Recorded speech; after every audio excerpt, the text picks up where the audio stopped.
T'as un mec qui me harcèle sur les réseaux, je peux pas l'arrêter, je sais pas qui c'est. S'il y a douleur, on doit plus bouger. Masquer les symptômes, c'est vraiment pas la bonne idée. Petite Fury Room, une fois j'ai fait ça. T'as une batte de baseball et tu défonces tout. Il y a des gens, ils vont aller marcher et mettre un podcast juste parce qu'ils ont peur de s'ennuyer. Il me dit, je pensais que j'étais TDAH, mais en fait, je manquais juste de sommeil. Tu fais un soulevé de terre, bam, t'as une douleur, ça te lance dans la jambe, t'as une perte de force, des fourmillements, viens pas me voir.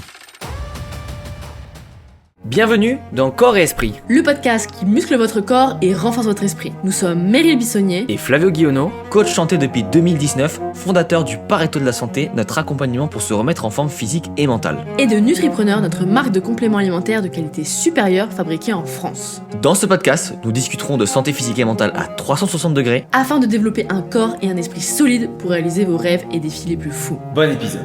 Bon les amis, bienvenue dans ce nouvel épisode de Corps Esprit. Aujourd'hui, épisode très particulier, on reçoit Hugo qui va pouvoir bientôt se présenter. Avant toute chose, ne prenez pas de notes durant l'épisode, posez-vous tranquillement, écoutez. On vous met en description un lien avec un e-book qui vous récapitule tout l'épisode.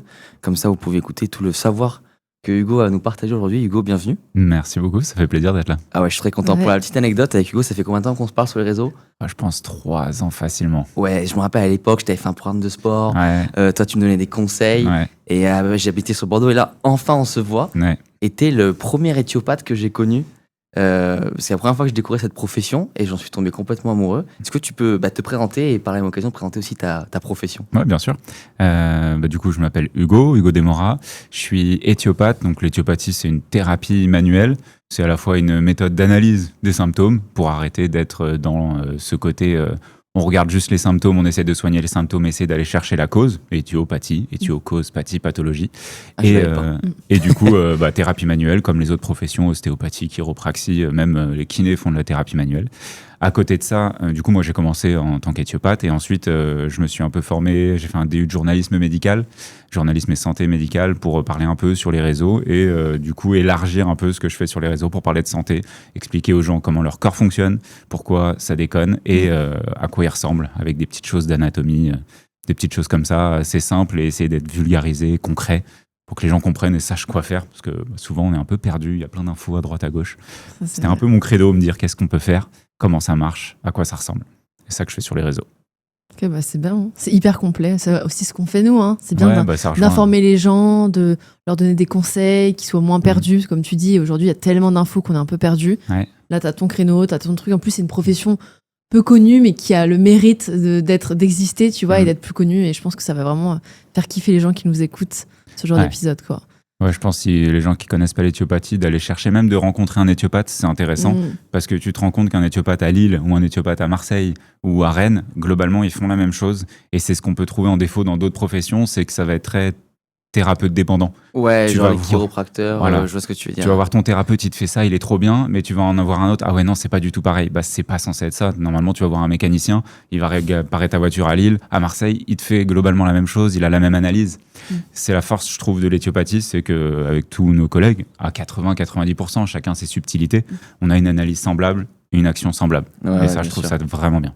Trop bien. Et du coup, par rapport à l'éthiopathie, ce qu'on peut dire quand on tombe pas malade, mais ça fait que c'est le corps qui essaie de nous envoyer un message, de s'adapter.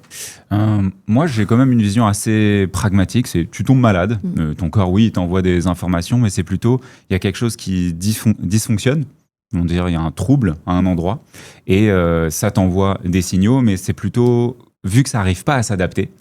Vu que le corps n'arrive pas à s'adapter à un moment, et ben forcément, il y a des choses qui se passent. Un peu comme la voiture, quand au bout d'un moment, je sais pas, il y a trop d'huile, il y a d'huile dans le moteur, ça fume. Mais c'est pas un signal, il dit pas tiens, je vais envoyer de la fumée. Il y a de l'huile dans le moteur, donc ça fume. C'est un peu la même chose pour moi, pour le corps. S'il y a quelque chose à un moment qui est un peu verrouillé à un endroit, qui dysfonctionne, le corps, il n'arrive plus à s'adapter et forcément, ça fait de la friction. Et cette friction, pour moi, c'est ça les phénomènes, les symptômes qui peuvent apparaître. Mais du coup, tu vois, quand tu dis il y a une friction, enfin il se passe quelque chose, c'est quoi le degré ? Parce que tu vois, quand on peut parler de maladie, est-ce qu'on est plutôt de l'ordre pourquoi j'ai un rhume ou pourquoi je chope ce cancer ? Parce que c'est quand même pas le même degré de maladie derrière. Ouais, non, clairement. Je pense que c'est toute la complexité du système biologique, c'est qu'il y a un peu de la prédisposition génétique, il y a tous tes piliers de la santé, le sommeil, ta digestion, ta gestion du stress, ta façon de bouger, et en plus, il y a ton environnement dans lequel tu vis. Donc, il faut prendre tout ça en compte pour un seul phénomène ou une seule maladie. Maladie, je pense, c'est un mot qu'on a mis pour expliquer un ensemble de symptômes qui arrive, causée par potentiellement telle chose. On s'est dit, bon, bah ça, c'est telle maladie. Mais en soi, tu peux avoir des mêmes symptômes avec différentes causes. Une cause peut donner des symptômes différents selon la personne. Je pense que le degré de maladie et d'être en bonne santé, bah, c'est un peu un continuum, quoi. Ouais. T'es pas malade ou en bonne santé. Ouais, c'est pas binaire. Non. Mais c'est ça aussi qui me fait peur, je trouve, dans les diagnostics qui sont posés. Parce que je trouve que ça a vraiment beaucoup de répercussions, psychologiques. Dire, ah ben voilà, vous êtes malade, vous avez telle maladie. Et je sais pas ce que vous en pensez, vous allez me dire. Je suis d'avis de dire que plus on fait d'analyse médicale parfois, plus en fait on a de chances de trouver des choses qui sont peut-être pas graves, mais juste ça va nous faire peur. Ouais, ça va nous faire peur, tu vois. Par exemple, je me rappelle cette fois où, quand j'avais 16 ans, bon, c'était de l'ordre de. Comment on appelle ça Pas là, tu sais, quand t'as les. La scoliose. Merci beaucoup. Ouais. Et j'étais en en fait, du coup, ça fait 15 ans que je l'ai, visiblement, c'est pas grave. En plus, c'était 6 degrés, enfin, je crois que c'est rien, et je veux dire. Mais le mot, il est fort. Mais le mot, il est fort. T'as une scoliose. Attention, le prochain truc, c'est le corset. Je suis en mode, waouh. Ouais. L'impact de recevoir l'information tout de suite est marque, mais surtout, ça reste dans la tête et t'adaptes ton comportement avec cette J'ai une information. scoliose, donc oula, attention, plus trop de Fais attention, sport. toi. J'ai arrêté le tennis. Enfin, tu vois, plein de trucs. Bah, c'est la même chose, moi, que je vois souvent en cabinet, des gens qui viennent en disant j'ai une hernie, j'ai fait tel examen, c'est pour ça que j'ai mal au dos. Et on sait maintenant qu'il n'y a pas de corrélation directe entre ta hernie et ton mal de dos. C'est pas parce que tu as une hernie que tu as mal au dos. Tu peux avoir mal au dos sans hernie, tu peux avoir une hernie sans avoir mal au dos. Du coup, le problème de donner à quelqu'un, bah regardez, on savait pas pourquoi vous avez mal, on a fait une photo de votre dos, vous avez une hernie, c'est pour ça que vous avez mal au dos, la personne, bah tout de suite, qu'est-ce qu'elle va faire ? Protéger son dos. Qu'est-ce qu'elle fait en protégeant son dos, vu qu'elle n'a pas forcément les bonnes connaissances et des croyances sur la fragilité du dos ? On se dit, ah, c'est fragile, on va faire attention. Elle bouge plus, non ? Elle bouge plus. Et du coup, elle bouge plus. Du coup, elle a encore plus mal au dos et elle pense que c'est sa hernie qui s'entretient et que son dos vieillit, etc. Et là, on est dans ce truc-là exactement que tu étais en train de dire, que vous étiez en train de dire. Quand on fait trop d'examens, trop de choses, on met des mots, on met des informations qui sont pas forcément corrélées à la santé de la personne. Et on risque de le croire, vu qu'on n'a pas assez d'informations sur le corps. On va se dire, ah bah c'est lié, comme la fibromyalgie, je sais pas si vous voyez un peu ce truc. La fibromyalgie, c'est une problématique du système nerveux qui devient trop sensible. Sauf que la personne, elle peut venir en ayant juste mal au coude. Et puis un jour, elle a mal au poignet, puis un jour, elle a mal au genou, puis un jour, elle a mal au cervical, au dos. Elle a une sensibilité dans son corps, mais qui se manifeste pas tout le temps de la même façon, pas tout le temps au même endroit. Sauf qu'on va lui dire un jour, t'as une tendinite là, nan. Bref, au bout d'un moment, elle en peut plus. Elle a un examen, on lui dit, vous avez une fibromyalgie. Et la fibromyalgie, ça peut avoir deux effets. Parce qu'on ne sait pas soigner la fibromyalgie, vu qu'on a mis ce mot-là pour dire il y a un truc qui se passe, on ne sait pas le soigner. Et en même temps, la fibromyalgie, ça peut soulager des personnes en se disant enfin, je sais ce que j'ai. Mais du coup, voilà, on se retrouve en mettant un mot à un moment donné, à pouvoir donner l'option de suite thérapeutique qui est vraiment divergente et ça l'aide pas forcément la personne. D'un côté, ça la met dans une case. Elle sait pas ce qu'elle va faire. J'ai une fibromyalgie, super, maintenant je fais quoi ? Je peux plus bouger, ça va être à vie. Et de l'autre côté, enfin j'ai un mot. Bon, je peux rien y faire, mais au moins j'ai un mot. Moi, je vois vraiment ces deux types de personnes en cabinet, ceux que ça soulage et ceux que ça améliore grandement. Moi, j'en parle jamais vraiment de fibromyalgie, sauf si la personne m'en parle d'elle-même. Ouais, ce que tu dis, ça fait un peu un gros mot, on n'a pas trop utilisé, quoi. C'est ça, c'est comme syndrome de l'intestin irritable, toutes ces choses-là, c'est un peu des mots pour des trucs fonctionnels qu'on sait pas trop. On dit, bon, bah, il y a un syndrome, il y a ça. Et du coup, on vient mettre une case. Et le problème en clinique, en santé, quand on met une case, c'est ce risque-là, c'est que la personne, on la met là-bas, et du coup, elle a toutes ses croyances autour de cette problématique de santé-là qui vont graviter, elle va se renseigner sur ça, et elle va se retrouver à se renfermer elle-même dans sa pathologie, qui, ça se trouve, on lui aurait jamais dit ce mot-là, comme pour la hernie, elle aurait continué de faire du sport, du soulevé de terre, et ça aurait été mieux. D'ailleurs, vas-y. Non mais tu vois, par exemple, tu disais effectivement, faut bouger, faut faire du sport quand on a mal au dos. Et tu sais, non mais avant, les gens disaient, avant, il y a longtemps, faut pas bouger. Et donc je me dis toujours, est-ce que nous, notre génération, elle a tout compris par rapport à celle d'avant, ou est-ce que la prochaine génération, elle dira, maintenant, vous avez, tu vois, nous-mêmes, on n'aura pas compris quelque chose, parce que ça peut être ça aussi. Moi, je pense qu'on n'a pas encore tout compris. Ce que j'allais dire, aujourd'hui, tu vas peut-être nous dire peut-être le contraire, mais aujourd'hui, j'ai l'impression que c'est bien ancré dans la tête des gens que s'il y a douleur, on doit plus bouger, parce qu'on leur dit. Faut le dire, les autorités un peu qui les soient, même les médecins, vu qu'ils sont pas spécialisés dans le corps humain, ils vont dire faites rien parce qu'eux ils veulent pas prendre de risques. Si tu fais quelque chose, eux ils sont coupables. Sauf que du coup, toi tu bouges pas. Et moi j'ai l'impression que c'est encore ancré. J'ai mal, on fait rien, tu vois. Moi, c'est de ce que je vois, mon expérience personnelle en cabinet, je pense 7 personnes sur 10, c'est t'as une douleur, il faut éviter de la bouger.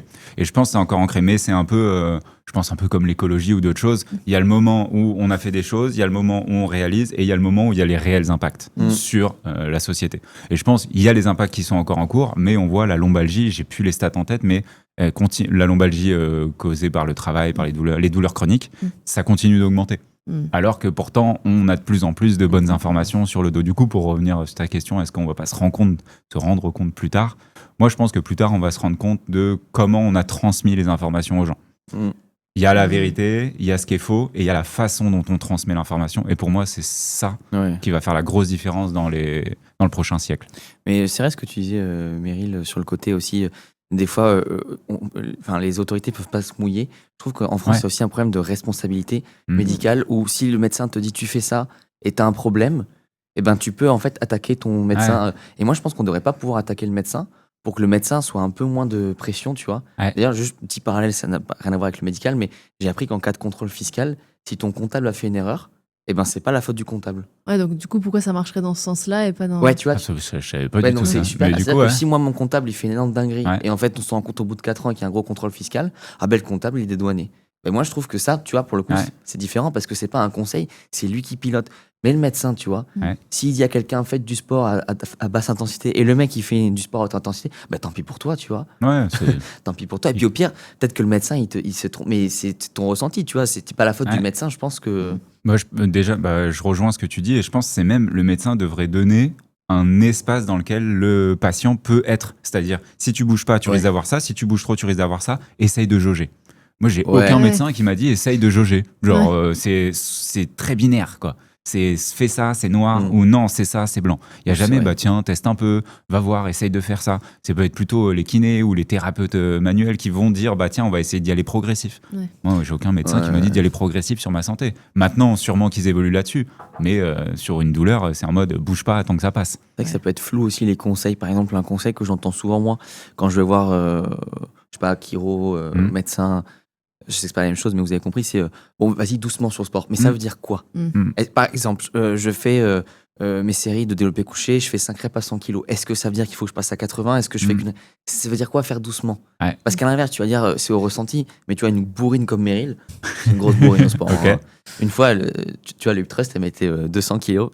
Et je me rappelle, t'avais des mecs qui pensaient que c'était une barre de soulevé de terre pour les mecs de la salle. Non, c'est moi qui fais le hip thrust, pourquoi ? Et c'était moins. Donc tu vois, doucement pour Meryl, ça va pas être doucement comme mon cousin italien qui est très oula, doucement, attends, tu vois. Donc quand c'est flou, des fois aussi, c'est très dur de. On n'a pas d'échelle d'évaluation assez claire de soi-même. Moi, je pense la première, à mon avis, ça va être l'échelle de la douleur déjà. La première, que beaucoup de gens vont forcer en ayant mal. Moi, je vois l'escalade, j'ai fait beaucoup d'escalade, la tendinite, la tendinopathie au coude. Les gens disent oui, j'ai mal, mais quand ça chauffe, c'est OK. Du coup, ils chauffent, et quand ça va, ils y vont comme des bourrins, et puis après, pendant une semaine, ça douille. Je pense que c'est un peu la même chose dans la muscu, potentiellement. T'as mal au dos, au bout d'un moment, tu fais ton soulevé de terre, OK, ça passe, tu charges. Et puis dès que t'as froid... Et dès que t'as froid, ça revient. Moi, je pense déjà, il y a cette échelle-là, je pense que c'est un très bon indicateur, mais clairement, l'échelle du ressenti, on n'a pas tous la même, et on n'a pas tous le même niveau de conscience par rapport à notre douleur. C'est ce que j'allais dire, Une douleur chez toi, peut-être 6 sur 10, ça va être moi, non, mais c'est OK. Moi, 3 sur 10, je vais être en mode, oh là, attention, tu vois. Du coup, je pense, ça, on nous transmet pas assez ce type d'informations-là. Ouais, parce que je pense qu'aujourd'hui, les gens n'ont pas assez conscience... Enfin, ils n'ont pas trop confiance de leur corps et ils savent pas s'écouter de la bonne façon. Merci. Parce que, comme on disait tout à l'heure, c'était très binaire, c'est comme ça ou c'est comme ça. Donc du coup, ça a pas aidé les gens à prendre conscience, à réfléchir sur vraiment ce qu'ils sentaient. Et donc du coup, je pense aussi il y a un problème de on n'arrive pas à sentir, on n'arrive pas trop à se responsabiliser, on n'arrive pas à savoir si vraiment on sent une douleur et à quel niveau elle est, quoi. Ouais, et puis on externalise notre ressenti, c'est-à-dire c'est le médecin qui va nous dire où on en est, c'est le pro de santé qui va nous dire où on en est, c'est le pro de santé qui va nous dire ce qu'on peut faire ou pas faire, et on va pas se dire attends, mais moi j'en suis où, je me sens comment, tu vois, cette espèce d'introspection. Il y a plein de cultures qui font ça, se poser, les gens qui prient, qui méditent, etc. C'est une forme d'introspection. Nous, on fait très peu ça, je trouve. Et du coup, on attend beaucoup de l'autre qui nous dise t'es où ? Je me situe où ? Je suis à 6 sur 10, OK. Tu vois. Peut-être parce qu'il y a des gens qui ont du mal en fait à s'écouter, se comprendre, qui n'ont peut-être pas cette intuition et un peu ce sentiment introverti de OK, qu'est-ce que je ressens, comment je me sens. Mais je pense qu'on nous l'apprend pas, on n'est pas éduqué à ça. Enfin, à mes yeux, j'ai l'impression, quand je vois, même moi, personnellement, je préfère des fois avoir l'avis de quelqu'un d'autre sur moi-même pour qu'il m'analyse et je vais me fier. Voilà, c'est rassurant et je vais me fier. Super rassurant, oui. Mais tout à l'heure, tu disais quelque chose, tu disais, voilà, une fois que tu sais que tu as une fibromyalgie, voilà. Ça me fait penser à une fois, je connaissais quelqu'un qui m'avait dit une phrase qui m'avait marqué, il me dit, je pensais que j'étais TDAH, mais en fait, je manquais juste de sommeil. Et en fait, non, mais il était, tu vois, il avait ce côté où en fait, il dormait très très peu. Il avait une consommation très malsaine de tout ce qui peut être à forte dopamine. Ok. Et en fait, du coup, classique, tu vois, il se renseigne, il fait c'est bon, je suis TDAH, je vais aller me faire diagnostiquer. Pas du tout. Il dit en fait, j'ai juste pris 2 semaines de vacances, je me suis mis à dormir. Et en fait, j'avais plus de troubles de l'attention. Alors, je dis pas que tous les TDAH manquent de sommeil. Ah non, clairement. Mais je dis que parfois, tu vois, ton problème, il est pas là où tu le crois, tu vois. Tu penses que tu as un syndrome de l'intestin irritable, en fait, tu es juste trop stressé. C'est pas que tu digères pas le gluten, c'est juste que tu as trop de cortisol. Et du coup, des fois, les gens, ils disent ah, mais en fait, le problème, c'est le gluten. Ils enlèvent tout le gluten. Ouais. Ils vont dire j'ai plus de problème d'intestin, mais c'était pas ça le problème. Tu te prives de pâtes et de pizza, alors qu'en fait, tu avais juste besoin de prendre quelques jours off. Ouais, et en te privant de pâtes et de pizza, du coup, tu as fait attention à ta santé, tu as pris le temps de réfléchir, donc tu as diminué ton stress, du coup, ça va mieux. Et du coup, tu penses que c'est ça, et alors que c'était pas la vraie cause, c'était pas ça. C'est comme les végétariens, je suis convaincu qu'il y a beaucoup de végétariens. Tu penses à ça, ils sont en meilleure santé quand ils arrêtent la viande. Mais je pense que c'est parce que quand tu arrêtes la viande, tu réfléchis à qu'est-ce qu'il faut manger. Et donc, c'est pas directement l'arrêt de la viande, c'est le fait de te dire ok, où est-ce que j'ai mes protes, etc. T'es végétarien, toi ? Non, j'ai fait pendant le voyage, pendant 2 mois. Parce que j'avais un souvenir, donc peut-être que tu en as partagé. J'avais partagé rapidement, mais avant, pas du tout. Je fais attention à ma consommation de viande.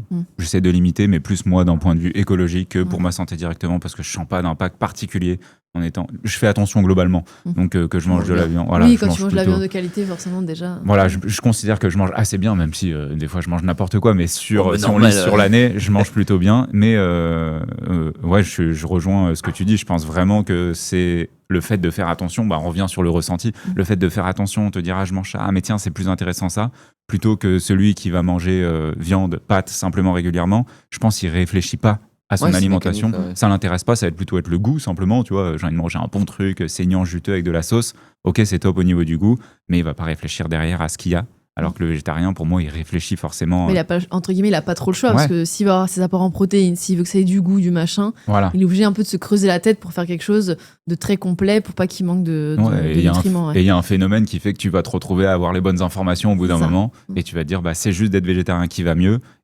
Alors que, pareil, corrélation, causalité, là, qui va pas trop, je pense. Et on voulait te poser des questions sur le système immunitaire. Ok. Est-ce qu'il fonctionne à part du reste du corps ? Concrètement, c'est quoi ce système immunitaire ? Comment on peut le renforcer pour pas tomber malade ? Parce que j'ai l'impression que le système immunitaire, pareil, maintenant, on englobe un peu tout dedans. Ah non, mais c'est mon système immunitaire qui va pas bien. Moi, je pense pas qu'il soit à part. Je pense que dans le corps, il y a rien qui est à part. Je pense que c'est un peu la vision qui rejoint l'éthiopathie, c'est ce côté systémique. Il y a plein de systèmes. Enfin, on va dire on est un système entier composé de sous-systèmes, système nerveux, système immunitaire, système endocrinien, etc., qui fonctionnent les uns avec les autres à différentes échelles, de cellulaire jusqu'à organique. Et du coup, pour répondre à ta question, le système immunitaire, c'est vraiment le système un peu de barrière de défense de l'organisme qui permet à un corps qui essaye de s'adapter dans un environnement de pouvoir être pérenne et continuer de s'adapter. Et si une personne a un système immunitaire fort, va pouvoir s'adapter plus facilement dans des endroits qui sont compliqués. Quelqu'un qui a un système immunitaire faible, il va avoir du mal à s'adapter. Est-ce qu'on peut le renforcer ? Moi, je pense pas qu'on puisse le renforcer dans le sens où ton système immunitaire, tiens, je te donne ça et boum, il va être plus développé. Je pense qu'on peut faire en sorte de limiter ce qui va baisser la force du système immunitaire. Un peu le d'abord ne pas nuire, voilà. C'est ça ? Moi, je suis convaincu que c'est ça. D'abord, avant de chercher à aller faire quelque chose qui te booste, plutôt chercher à aller prendre ou faire des choses qui vont diminuer ce qui impacte ton système immunitaire. Une personne qui est très stressée, pour moi, la priorité, c'est pas d'aller prendre je me souviens plus des choses qui boostent, qu'on appelle qui boostent le système immunitaire, ça va pas être sa priorité, plutôt diminuer son stress, mieux dormir. Le sommeil, c'est le truc le plus important pour réguler le système immunitaire. Quelqu'un qui dort mal, pareil, il y a des stats, faudrait les retrouver, mais il a vraiment beaucoup plus de chances de tomber malade. Les Français ont perdu 1 heure de sommeil en 20 ans. C'est le professeur Philippe que... Tu vois qui c'est le professeur Philippe ?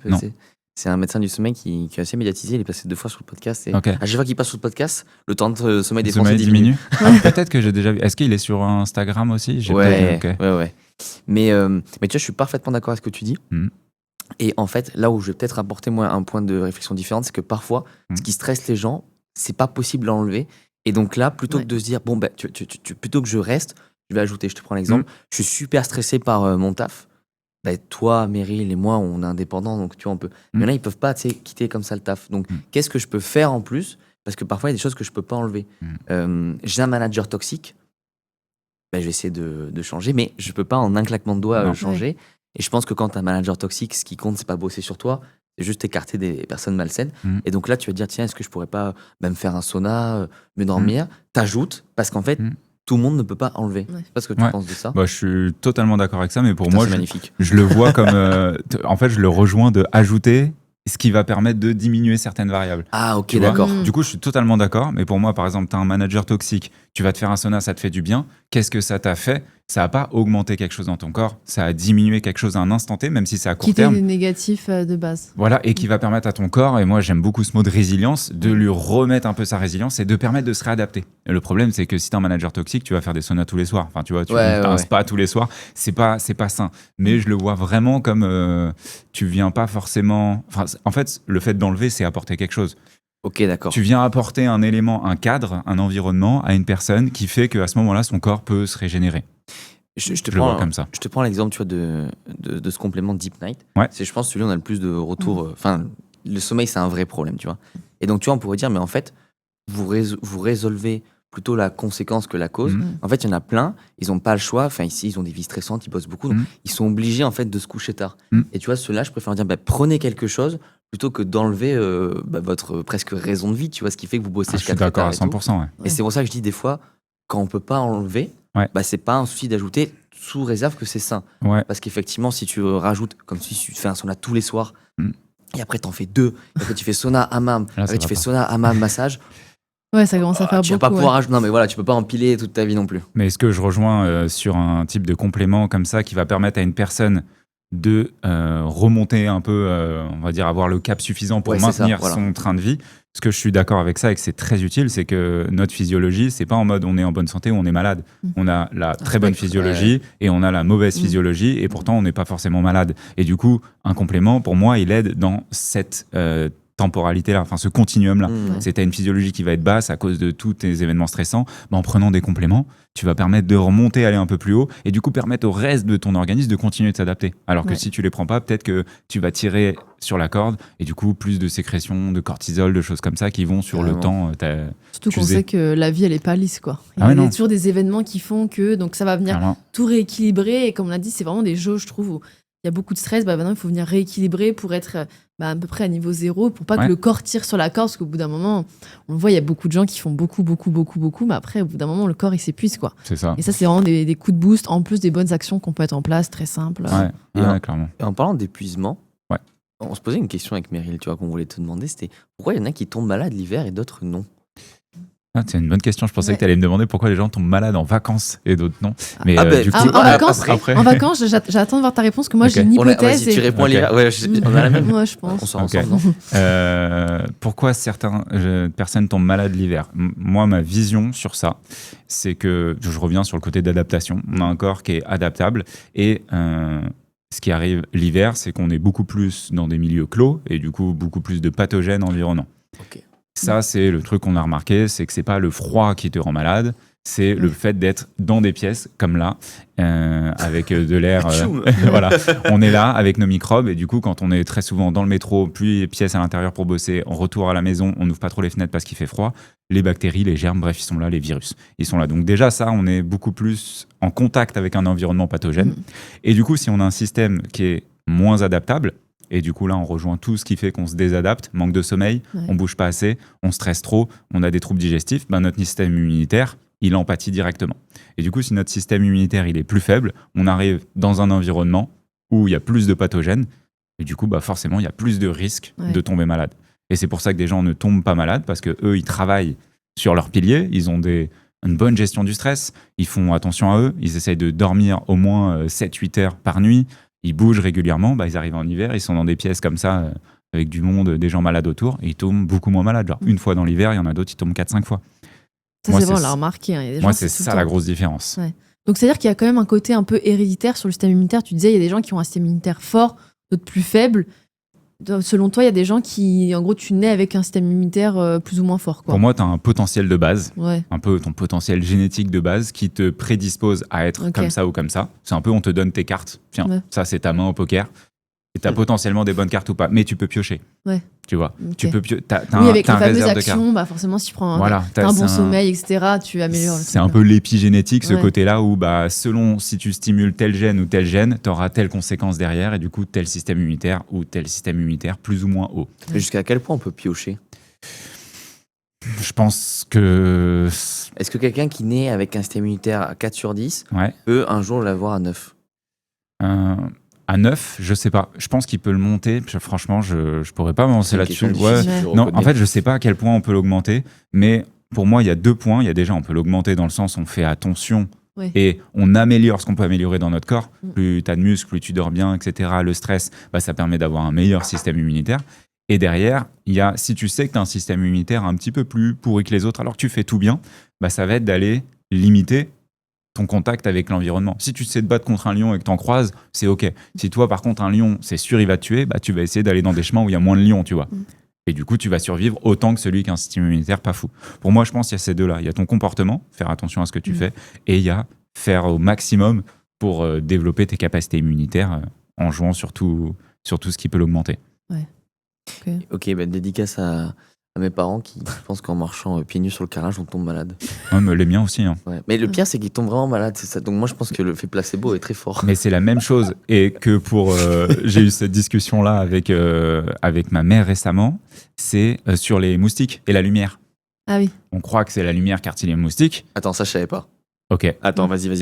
On croit que c'est la lumière qui attire les moustiques. Non, c'est Ouais. ta peau, Alors non, c'est que l'odeur. pas du tout, c'est le CO2, parce que tu vois jamais de moustiques autour de ta lumière chez toi. Et on a des tests qui montrent, tu mets une pièce avec du CO2, une pièce sans CO2, lumière éteinte ou quoi. C'est pas du tout la lumière, c'est le CO2, mais des gens sont encore convaincus de ça. Ils préfèrent rester chez eux, les fenêtres ouvertes dans le noir, et ils sont convaincus que en étant comme ça, ils sont moins piqués. Et du coup, vu qu'ils se font moins piquer de temps en temps et qu'ils s'en souviennent mieux, il y a un biais qui se fait qu'ils associent ça au fait qu'ils avaient éteint la lumière.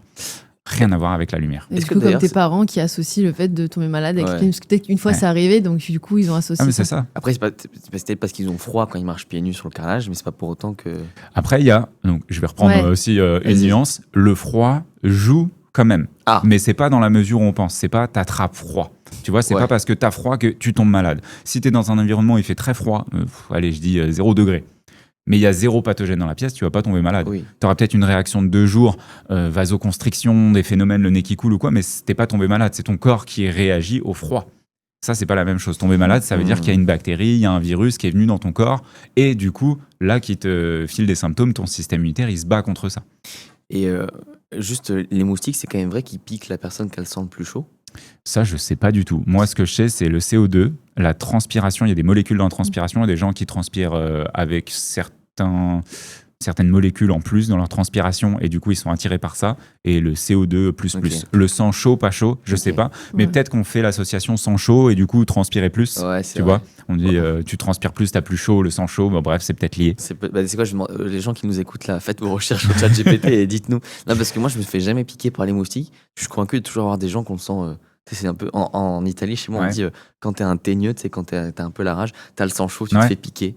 Moi, tu vois, Meryl se fait piquer, ma soeur se Ouais. fait piquer, moi, tranquille. Ouais, c'est peut-être. Est-ce que quand tu fais du sport, tu transpires beaucoup, Ouais, est-ce ouais, que c'est tu vrai. dégages beaucoup de CO2? Je sais pas, il y a tout. Ça Non, serait bien mais de pouvoir mesurer ça. Grave, de fou. Putain, les mecs, ils partent trop loin. Et toi, Meryl, c'était quoi ton hypothèse de pourquoi les gens tombent malades Ah l'été? oui. Enfin, non, pardon, pas En- l'été. en Ah oui, vacances. vous étiez. Ouais, selon moi, les gens tombent malades quand ils sont en vacances, qu'ils sont tellement plus dans le stress quotidien, ils sont tellement en mode détente que du coup tu fais peut-être plus rien, tu te reposes et il y a tout qui t'arrive d'un coup. Donc j'ai l'impression que c'est vraiment ce moment détente, peut-être que je fais un peu moins de sport, je me repose, j'ai moins ce stress, cette adrénaline du quotidien et donc du coup je suis plus sensible entre guillemets, donc j'ai l'impression que tout arrive à ce moment-là. Je sais Ok. pas si c'est ton hypothèse, mais Je suis d'accord avec ça, mais moi j'ai une autre hypothèse Ouais. là-dessus. C'est un qui a beaucoup étudié le stress, en CELI. Ça vous Ah parle. oui. Il a beaucoup étudié le stress, cette courbe de système d'alarme, de résistance et ensuite d'épuisement. Et ce qu'on retrouve chez les gens qui partent en vacances et qui tombent tout le temps malades en vacances, ils ont eu énormément de stress avant.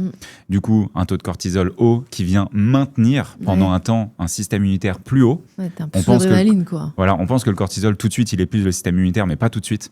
D'abord, il Ouais. le renforce et ensuite, ça s'épuise. Et le problème, c'est que quand tu pars en vacances, tu te retrouves dans une phase où il n'y a plus de stress. Donc ton cortisol diminue d'un coup, sauf que ça diminue pas et ça retourne bien à zéro. Ça diminue et ça s'épuise un peu avant de revenir. Et du coup, cette courbe-là fait que tu as une fourchette, enfin un laps de temps où ton système immunitaire, du coup, il est beaucoup moins stimulé, beaucoup moins réactif.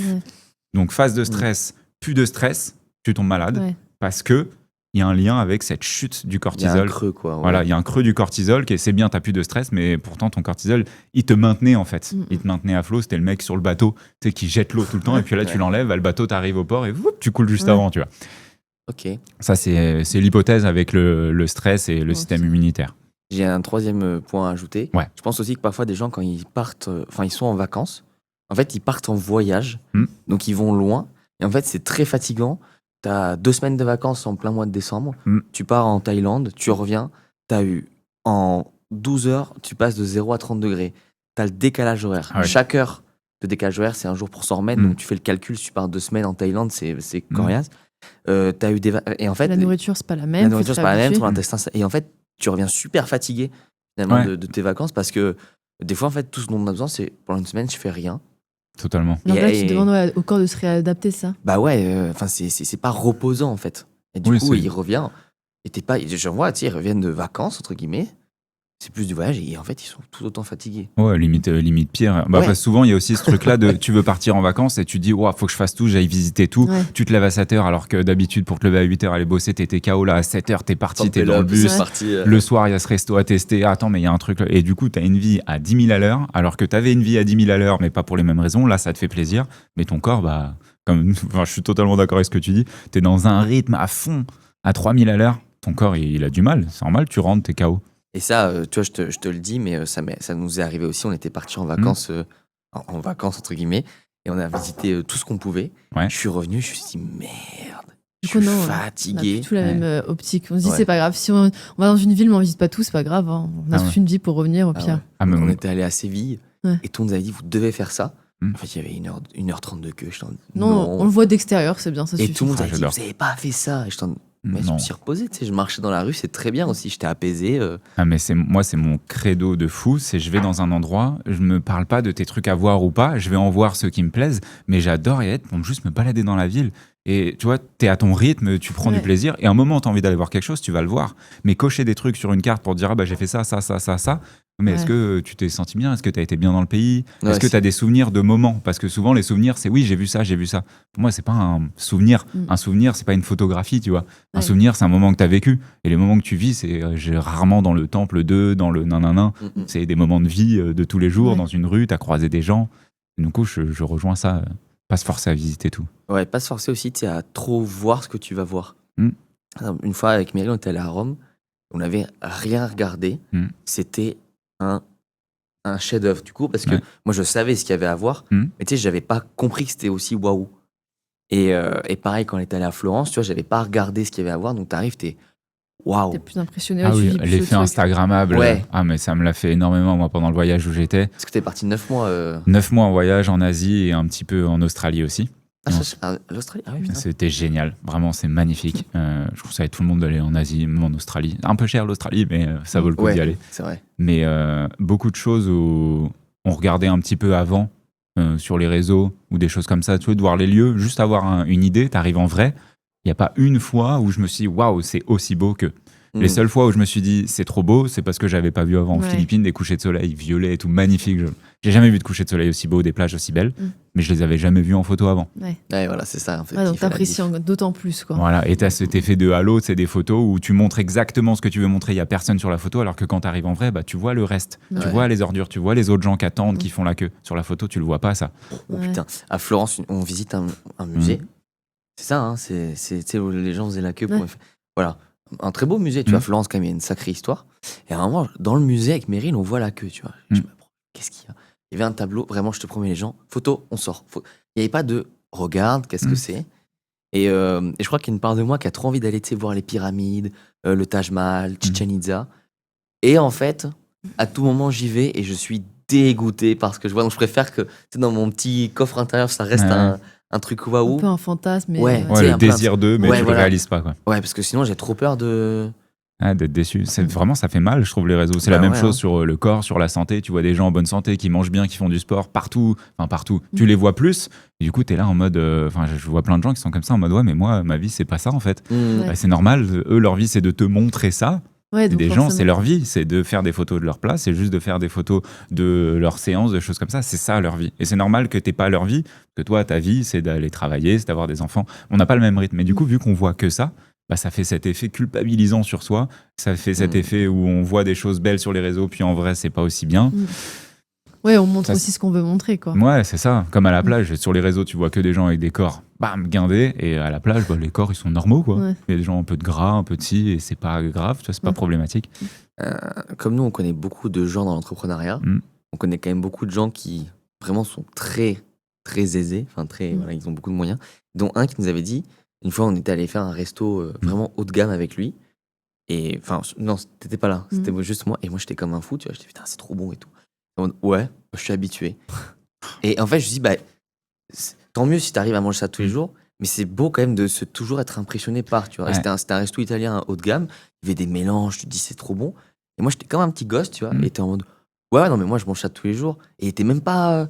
Il avait même plus le kiff, quoi. Sur la limite, tu peux manger ça tous les jours, mais tu peux kiffer. Voilà, moi tous les jours je mange des pâtes, mais tu verras, je suis content. Pas plus tard qu'hier soir, j'étais trop content, tu vois.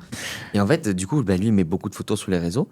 Donc je pense que tout le monde s'est dit, ouais, la chance. En vrai, il fait sa photo, il fait bon, on y va, comme si tu mangeais des pâtes au beurre périmées, tu vois. Ouais, son référentiel, il est vraiment diminué, c'est devenu le niveau de base, quoi. Ouais, c'est ça, donc il y a un problème, parce qu'au bout d'un moment, t'as un cap, et après, je pense que tu fais une grosse dépression, parce que tu dis, à quoi bon? Ça, je pense, et je suis totalement d'accord avec toi, c'est ce côté où on a un nouveau référentiel, par exemple dans le confort, qui augmente, mais vu qu'on fait plus de choses dans l'inconfort, on s'habitue à ce confort et ça devient une norme, et du coup on a du mal parce qu'il faut aller chercher toujours au-dessus.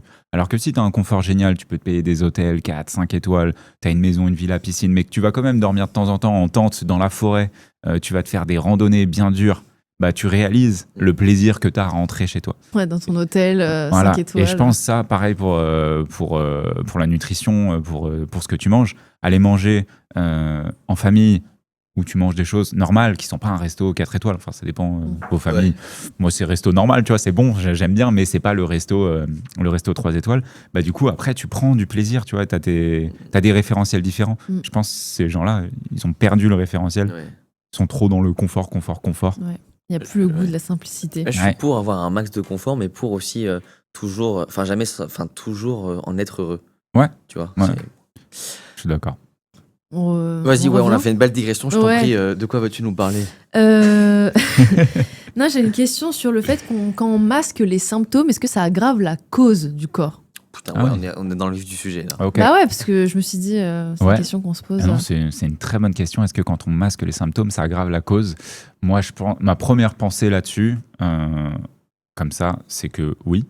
Parce que la cause, c'est quelque chose qui est déstabilisé à un endroit donné. Donc, je parle de cause comme si elle était unique, mais ça peut être différentes choses, différents systèmes un peu qui sont en cause, qui signalent et du coup qui envoient des symptômes. Et si on les masque, donc par exemple, tu as juste mal à la tête, tu prends juste un Doliprane, le risque, c'est que cette adaptation, donc le corps essaye de s'adapter autour de ça, il n'arrive plus à s'adapter.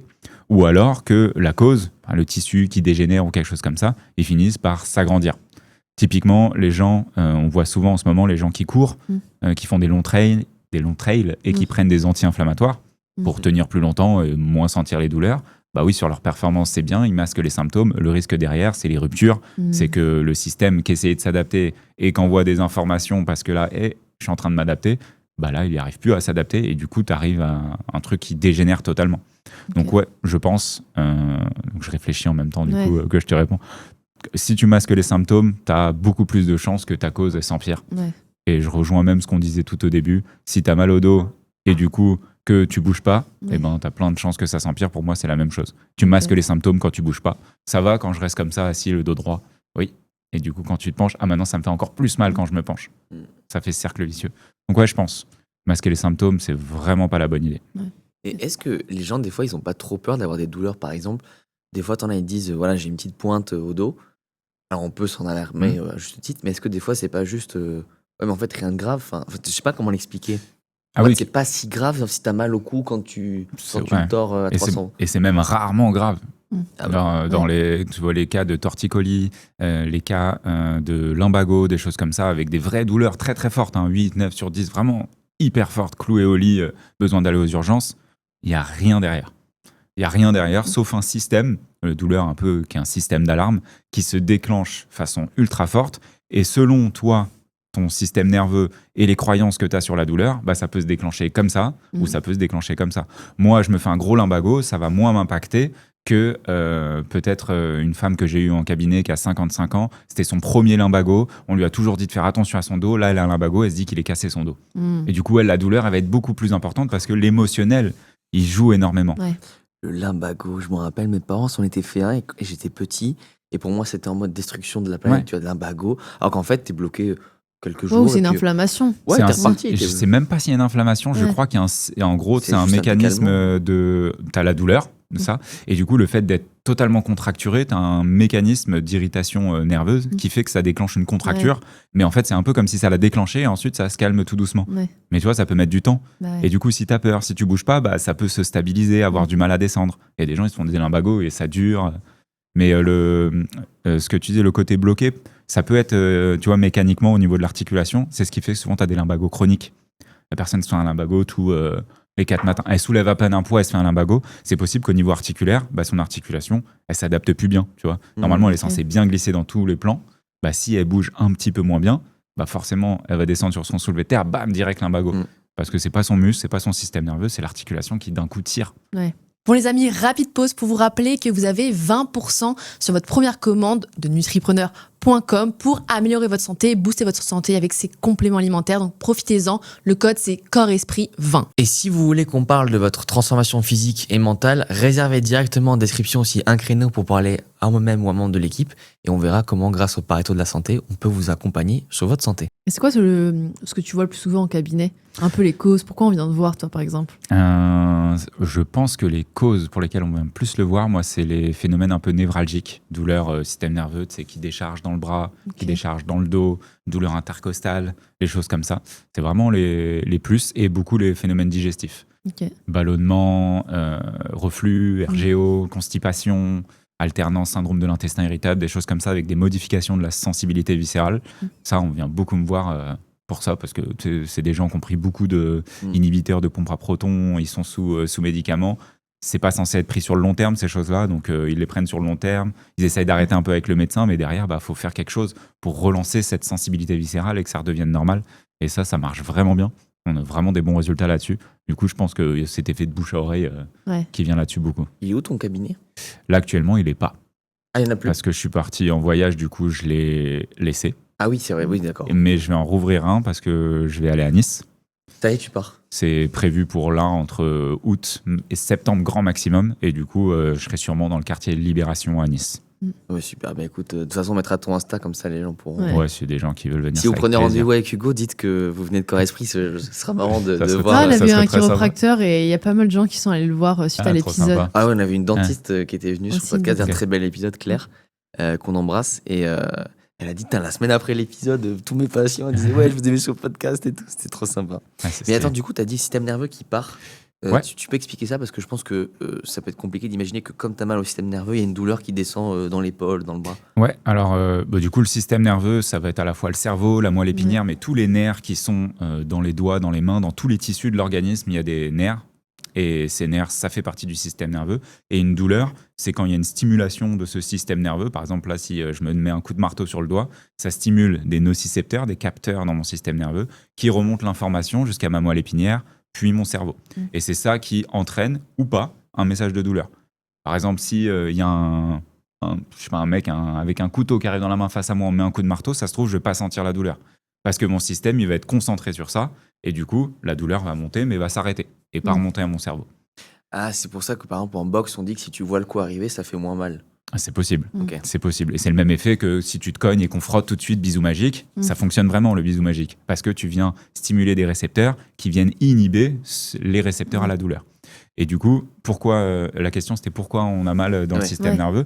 Par exemple, on peut faire mal au système nerveux soit en tapant directement sur le système nerveux à la périphérie, comme si j'ai le doigt, ou alors, par exemple, moi ce que je vois souvent au cabinet, c'est tu as des articulations au niveau cervical.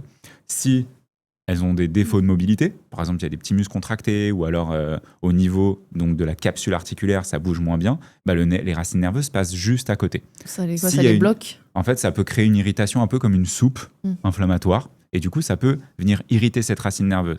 Ça donne pas forcément directement de la douleur, mais ça va perturber l'information qui passe dans ce nerf. Et du coup, ça peut donner de la douleur. Mais ça peut donner aussi des gens qui ont simplement des fourmillements dans le doigt. Ça dépend ce qui est stimulé, sollicité, et ça dépend comment ça remonte au cerveau ensuite. C'est vrai que ça peut être chiant quand c'est des fourmillements, des choses comme ça. Très, très chiant. Ma mère, elle avait ça au pied, mais c'était le nerf, le Norton, là où je crois que c'est Morton, ça. ouais. Morton, ouais. Ouais. Donc là, elle se l'est fait au pied parce qu'elle avait vraiment des fourmillements dans la jambe insupportables.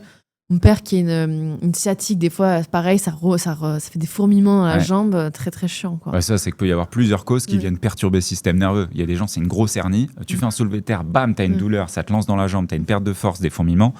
Viens pas me voir, c'est pas moi, tu vois, je vais pas mobiliser ton dos, faut aller aux urgences, il y a peut-être une grosse hernie, au moins voir ton médecin, faire une imagerie, parce qu'une douleur comme ça, spontanée, c'est à consulter, tu vois, avec ces phénomènes sur le système nerveux. Mais par contre, il y a des trucs qui s'installent petit à petit, il y a peut-être quelque chose qui a du mal simplement à s'adapter. Et du coup, en mobilisant, en modifiant la sensibilité, boum, ça règle le problème.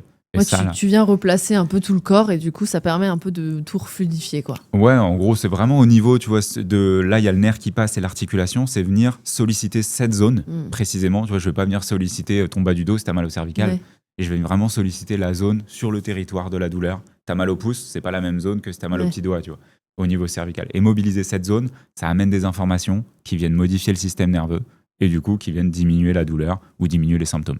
Ok, donc des fois, même en une séance, tu peux déjà avoir des résultats. Oui, bien sûr. En une séance, tu peux avoir des résultats, mais c'est rare. Ça dépend, tu vois, la personne, depuis quand elle a ça. Ça dépend son contexte. Ça dépend en fait de plein de facteurs. Et moi, le facteur mécanique, je le travaille, mais selon ce qu'il y a autour, une personne qui a énormément d'arthrose, tu vois, qui bouge pas du tout le cou, ça va pas être la même chose qu'une personne comme vous, sportive, qui bouge, qui se fait une névralgie un jour. Ça va pas du tout. Ça va peut-être être le même geste, mais pas du tout la même évolution.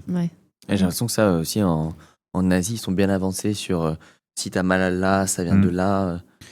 Tout ce qui est réflexion plantaire, par exemple, ça m'a toujours fasciné. Ouais, et ils se touchent beaucoup aussi en Asie. Tu les vois, des fois, ils sont dans le 7-Eleven en Thaïlande et il lui met son coude là dans le trapèze, il le masse un petit peu. Ils ont vraiment ce lien du cours. Je t'ai fait un souvenir. Oh là là, le souvenir. Pour ceux qui savent pas, c'est, je sais pas, des micro Carrefour City, mais vraiment micro, où il n'y a pas de légumes. Ouais, non, il y a des trucs fluorescents. C'est ça, tu peux manger n'importe quoi, de tout, dessert, sucré, salé, café, n'importe. C'est Mais du coup, là-bas, ils se massent beaucoup. Le mec qui a créé ça, il doit être bien, parce qu'il y en a vraiment à chaque coin de rue, quoi. C'est chaud, c'est les Japonais. Ils sont bons, les Japs. Même au niveau des organes, du coup, tu travailles pas mal les organes, parce que parfois, quand on se fait une blessure, c'est lié à un organe, par exemple les tendinites, le foie, les choses comme ça. Ça, tu vois ça ou moins Moi, je vais vraiment me concentrer sur t'as un symptôme qui se manifeste et sur remonter un peu le chemin d'où ça peut venir. Si tu fais une tendinite au genou, mais c'est parce que tu cours beaucoup trop, globalement, on va mobiliser un peu au niveau local, au niveau de ton genou, les tissus pour soulager, pour diminuer et que tu puisses recourir, mais c'est parce que tu cours trop. Par contre, tu as une douleur, à peine tu reprends ou quoi, là, il y a peut-être une cause en amont. Mais pour moi, une cause d'une tendinopathie, c'est principalement mécanique et système nerveux et un problème d'adaptation. Et ensuite, en second, ça peut être une problématique plus systémique de ton alimentation, de ton sommeil, de ta gestion du stress. Mais pour moi, le stress, le sommeil ou un organe quelconque dans le corps ne va pas donner une tendinite précise au genou. Au pire, tu auras des sensibilités un peu à gauche, à droite. Et là, du coup, on va voir ton mode de vie et on va voir d'autres choses sous-jacentes. Mais en priorité, pour moi, c'est mécanique, système nerveux. Tu vois, c'est un peu par palier. Par palier. D'abord, tu as ça, et à chaque fois, tu as un lien clinique. Une personne qui est ultra fatiguée, très stressée, qui se fait une tendinite à gauche, puis à droite, puis au pied. Là, je vais me dire, c'est peut-être pas juste son système nerveux, sa mécanique lombaire. Il y a peut-être un truc derrière. Ça se trouve, elle a des nuits de merde. Ça se trouve, elle a un stress énorme. Ça se trouve, elle a des carences, tu vois, ces choses-là. Et là, on ira poser ces questions. Est-ce que, par exemple, tu as quelqu'un qui a un trouble digestif, donc ça peut faire mal au ventre, mais aussi, par exemple, je sais pas, je dis une bêtise, mal au dos. Ouais, totalement, parce que c'est connecté directement. Il y a le péritoine, qui est du coup une grosse enveloppe qui enveloppe tout le système digestif et qui est relié directement dans le dos. Et tu as des nerfs qui donnent la sensibilité. Typiquement, quand on a une appendicite ou une péritonite, c'est très très douloureux, c'est très innervé comme organe. Voilà. Donc tu vois un peu le niveau de douleur. J'ai pas eu péritonite, mais j'ai eu l'appendicite. Mais ça peut être le step d'après si c'est pas bien pris en charge, par exemple. Et du coup, ça, c'est relié directement au dos. Et il peut y avoir des douleurs viscérales qui viennent se projeter au niveau du dos ou des douleurs qui soient dans le dos, qui sont interprétées comme des douleurs de dos, mais en fait, qui viennent de douleurs viscérales, même de douleurs gynécologiques pendant les phases de règles. Avoir mal au dos, c'est assez normal. Est-ce que c'est un problème de mécanique lombaire? Est-ce que c'est les tissus gynécologiques qui donnent de la douleur lombaire? C'est toujours dur à savoir, mais on sait que les deux peuvent exister. Ok. Ça, c'est fou que tu puisses avoir mal à un endroit et en fait, ça va à l'opposé. Ouais. Et il y a toujours ce truc, enfin, moi, c'est ma vision, c'est que le corps, c'est un peu un tout. T'as plein d'organes différents, plein de tissus différents, mais pour moi, tout ne peut pas donner tout. Tu vois, par exemple, quelqu'un qui va dire en allant mobiliser le pied, je vais régler tes douleurs de cervicales. Pas sûr. Moi, j'y mettrais, tu vois, j'y pose pas ma main dans le feu, tu vois. Pour moi, il n'y a pas d'explication clinique, il n'y a pas d'explication physiologique. Ok, anatomique, il y a des trucs qui se relient, mais c'est tout. Et du coup, de faire de la clinique juste avec l'anatomie, ça suffit pas. Il faut de la réalité clinique.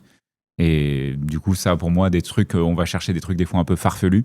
Il y en avait à l'époque dans les thérapies manuelles, ostéopathie, chiropraxie, même éthiopathie, des gens qui allaient dire, bah tiens, en manipulant ici dans ton ventre, on va soulager tes migraines, des choses comme ça. Ils mettent leurs explications, mais on se rend compte que cliniquement, ça manque de substrat. Et moi, si ça manque de substrat, je préfère me dire, c'est pas là que j'irai en premier, tu vois. Okay. Et on a parlé plusieurs fois déjà dans l'épisode de stress. On a beaucoup parlé de stress. Et j'ai l'impression, en fait, le stress, c'est le problème de tout. Est-ce que c'est parce que c'est l'ennemi facile? Ah, mais t'as mal parce que t'es stressé, tu vois? Ou est-ce que vraiment le stress, en fait, c'est quelque chose que l'humain ne devrait pas connaître? Parce qu'aujourd'hui, on dit qu'on est stressé par le travail, par le rythme de vie, par l'actualité, tu sais, on est super stressé de tout. Et je me dis, il y a quelques années, quand même, tu avais le stress de est-ce que je vais avoir à boire ce soir? Est-ce que je vais pas me faire attaquer par le voisin? Est-ce que je vais pas avoir la peste tu vois? Donc, est-ce qu'on est vraiment plus stressé qu'avant? Et après, on essaiera de voir est-ce que le stress a vraiment autant d'impact ou est-ce que parfois aussi, c'est l'histoire qu'on se raconte sur le stress?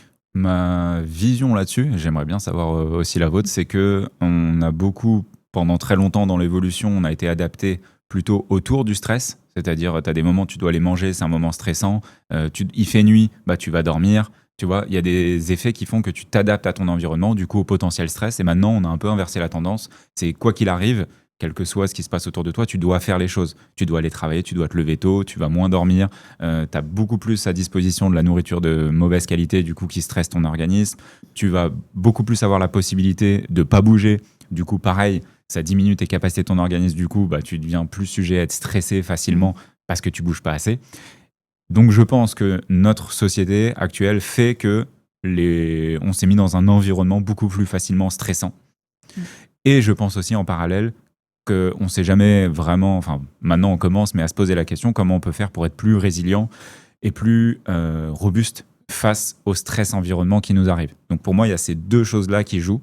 Je pense que les gens le perçoivent peut-être plus maintenant parce qu'on en parle plus et du coup, un peu comme le TDAH qu'on disait tout à l'heure, une personne va dire simplement je suis stressé ou quoi. Peut-être qu'on le met en mode facile, mais j'ai tendance à me dire que je vais les écouter ces gens-là parce que c'est vrai qu'on est dans une société avec de plus en plus de choses qui peuvent être stressantes et surtout beaucoup moins d'adaptation au stress. Beaucoup de personnes ne savent pas quoi faire quand ils sont stressés et surtout ne connaissent pas ce qui se passe dans leur corps et que c'est lié au stress. Les gens qui font du bruxisme, des douleurs à la mâchoire, des maux de tête un peu en barre, fin de journée, des fois des sensations dans le dos, ça tire un peu, bah ça peut être du stress qui vient déclencher. Moi, je dis pas que c'est la cause, le stress, je pense que c'est un déclencheur. Ok, tu veux y aller ou j'y vais? Et je veux bien votre avis, ouais. Moi, je pense qu'en fait, avant, ils avaient un stress plus ponctuel et actuellement, donc plus fort. Parce que du coup, quand tu dois aller chasser le bison, aujourd'hui, on a quand même de la chance. C'est pas nous qui allons tuer la bête, tu vois, pour les manger. Donc, c'est pas le même stress. Du coup, ils avaient un stress ponctuel, mais plus fort. Et qu'aujourd'hui, c'est pas un stress aussi fort, mais il est partout. Il est très chronique. Et du coup, c'est ça qui tue à petit feu. Genre, c'est vraiment ce côté... C'est peut-être moins fort, mais tout est stressant, comme tu dis. Aussi bien le boulot que t'aimes pas, aussi bien la nourriture de mauvaise qualité, aussi bien pour aller avoir du boulot, tu vas en grande ville, le bruit, la lumière, enfin tu vois, tout ce qui est le bruit, mais même toutes les lumières que t'as, enfin t'as toujours une sollicitation. Et donc du coup, tout ça est très stressant pour le corps parce que je pense que ça a évolué très vite et que le corps est assez archaïque et que comme tu dis, je pense que les gens s'adaptent moins bien, ils savent qu'ils sont stressés, mais ils font pas forcément les bonnes choses pour. On fait peut-être moins de sport, on est moins motivé à faire du sport, parce qu'on voit ça comme quelque chose de négatif. On se dit, oh non, c'est bon, la flemme, ou on est déjà épuisé, donc du coup, on va pas faire de sport.